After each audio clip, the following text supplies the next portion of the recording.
আসসালামু আলাইকুম, welcome to হালকেনস্টাইন। আজকে আমরা একটা ইন্টিগ্রেশন দেখব। ইন্টিগ্রেশনটা হচ্ছে 1 divided by a cos x plus b sin x dx। খুবই সহজ ইন্টিগ্রেশন। আমরা জাস্ট কিভাবে খুব দ্রুত এটা করে ফেলতে পারবো সেটা আমরা শিখব। দেখো, এখানে কি আছে a, এখানে কি আছে b।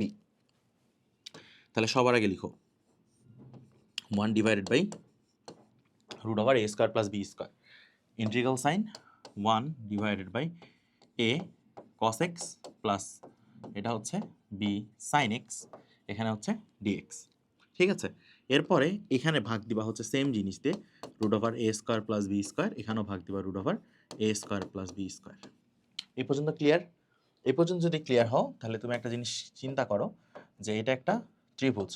এই ত্রিভুজের এই অ্যাঙ্গেলটা হচ্ছে তোমার থিটা, এটা ভূমি হচ্ছে তোমার এ, লম্ব হচ্ছে তোমার বি, আর এই যে যেটা আছে অতিভুজ সেটা হবে রুট ওভার এ স্কোয়ার প্লাস বি স্কোয়ার। তাহলে এখান থেকে তুমি চাইলে কস থিটা সমান কি লিখতে পারো?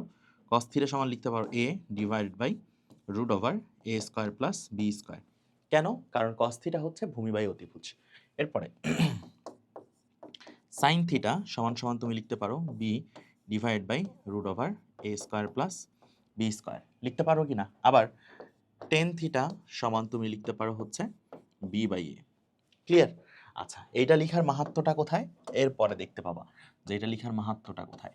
1 divided by root over A square plus B square integral, এই যে 1 divided by a divided by root over A square plus B square মানে কি? মানে হচ্ছে তোমার কস অফ থিটা। তাহলে লিখে ফেলো যে এটা হচ্ছে কস থিটা, এটা হচ্ছে কস এক্স প্লাস এইটার পরেরটা হচ্ছে সাইন থিটা, এটা হচ্ছে সাইন এক্স। সাইন থিটা মানে বুঝতে পারছো? এই যে b divided by root over A square plus B square, এই যে এটা মানে কি? এটা মানে হচ্ছে সাইন থিটা। দেন তোমার কি আছে? ডিএক্স। তাহলে কি দাঁড়ালো আলটিমেটলি জিনিসটা? রুট ওভার এ স্কোয়ার প্লাস বি স্কোয়ার, তারপর দাঁড়াচ্ছে ডিএক্স। এটা তোমার সূত্রে পড়ছে না? কার সূত্রে পড়ছে? কস এ মাইনাস বি এর ফর্মুলায় পড়ছে, যেটা হচ্ছে ultimately cos x minus theta. তো চাইলে এটাকে তুমি ভাবে লিখতে পারো রুট ওভার এ square plus B square integral, এটাকে চাইলে তুমি sec x minus theta DX এভাবেও লিখতে পারো। কারণ কস থিটা মানে কি? কস থিটা মানেই হইতেছে, কস থিটা মানেই হইতেছে কি? 1 বাই কস থিটা মানেই হইতেছে তোমার সেক থিটা। তাহলে এখানে 1 divided by cos x minus theta আছে, সেটাকে চাইলেই তুমি সেক এক্স মাইনাস থিটা লিখতে পারো। এখন তোমাকে একটা জিনিস মনে রাখতে হবে যে integration of sec theta d theta এটা মানে কি? Integration of sec theta d theta এটা মানে অ্যাকচুয়ালি কি? এটা তোমাকে আগে জানতে হবে। তাহলে আমাকে একটু চট করে বলো তো এটা মানে কি? এটা মানে কি তুমি জানো?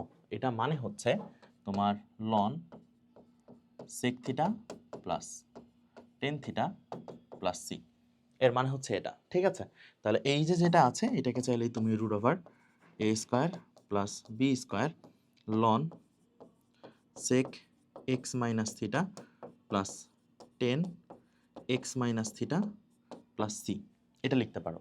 কিন্তু এইখানে তোমার একটা জিনিস লক্ষ্য করো যে তোমার থিটা আছে, তাহলে থিটা সমান সমান তুমি কি লিখতে পারো? থিটা সমান সমান তুমি লিখতে পারো টেন ইনভার্স বি বাই এ। পারো কি না? পারো। তাহলে এখান থেকে তোমার উত্তরটা দাঁড়াচ্ছে root over A square plus B square ln sec x minus tan inverse b by a plus tan x minus tan inverse b by a plus c, এটাই অ্যান্সার। দেখছো যে কত বড় একটা ম্যাথ আমরা জাস্ট চুটকি দিয়ে এত তাড়াতাড়ি করে ফেলতে পারছি। সবার আগে এই যে এটা বের করছি, এটা দিয়ে ভাগ দিছি, ভাগ দেওয়ার পর আমরা ত্রিকোণমিতির ফর্মুলা দিয়ে জাস্ট শেষ করে ফেলছি। ঠিক আছে, তো এই ধরনের ম্যাথ কীভাবে ফার্স্ট সলভ করবা, প্রতিটা ম্যাথ ডিটেলসে সলভ করানো হয়েছে আমাদের ম্যাথ সলভিং কোর্সে কেতাবুদ্দিন স্যার। তাই দেরি না করে এনরোল করে ফেলো। দেখা হচ্ছে পরের ভিডিওতে। ভালো থাকো, সুস্থ থাকো, আল্লাহ হাফিজ।